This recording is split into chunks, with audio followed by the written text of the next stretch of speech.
folks, we've all heard about that famous fatwa from Sh Yusuf Al-Qaradawi, which allows people to buy one house on a conventional mortgage when they are living in Western lands where there isn't any Islamic financing available. Now, IFG's view has historically been that because we have Islamic financing available, particularly in the UK, but also other countries in the West, that fatwa is not necessarily applicable.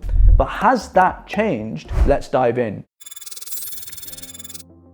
You see, folks, the reason why I think it's important to revisit today this fatwa is because before we did have Islamic financing available, but today Al-Rayyan Bank, which was a major Islamic bank, is basically withdrawn all of its Islamic mortgage offerings from the UK market with no obvious signs of them ever coming back. And then you've got Gatehouse Bank, which has temporarily withdrawn its Islamic mortgage offering as well. So any of the big Islamic banks are basically unavailable for most people. So in that context, are we actually now back to the Sh Yusuf Al-Qaradawi situation? And can we now just go for a conventional mortgage?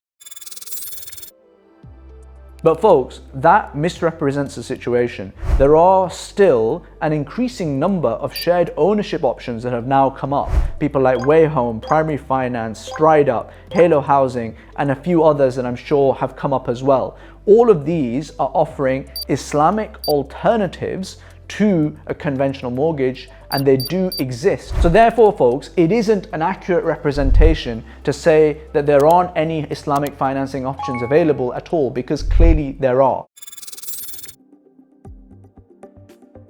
So has anything changed then? Well, in my view, things have changed a little bit. I think there are going to be less people who are going to be able to get Islamic home financing that they need, because the likes of Al-Rayyan and Gatehouse were offering financing to thousands of people every single year, whereas the likes of Way Home, Primary Finance, Stride Up, Halo, etc. just don't have that capacity. They don't have the money to be able to give out in financing in the same amount like Al-Rayyan and Gatehouse did. So now you've got this big pool of people who need a home but don't necessarily have the Islamic financing available to get a home.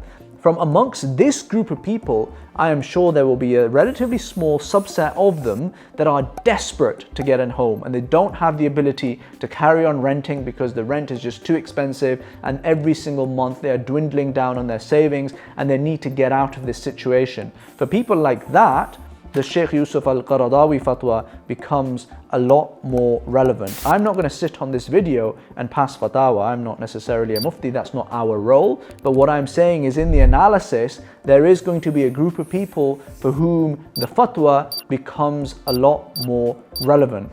If you think that is you and that is applicable to you, then you should talk to a mufti that is experienced and understands both your situation and the wider Islamic finance situation in the UK today. Having said all of that, folks, my personal view is that even if there was no Islamic financing available, I would personally be pretty reluctant about going for a conventional mortgage. And the reason for that is just because of the severe warnings that there are in the Quran around it, and the hadith about staying away from that which is doubtful, and the fact that I think that me personally as an individual, I probably do have the ability over the next decade or 2 decades to be able to save up enough money to be able to buy a house, if not in London, at least somewhere else, wherever I need to live, that I could pay for in cash. Now, that is a very specific situation to myself, and I appreciate this is a point of taqwa and how you understand the world and what is your personal circumstance. So that analysis needs to be done by each individual separately, but I thought I'd share that as well because it might be helpful for you when you do this thinking as well. Until next time, Assalamu alaikum.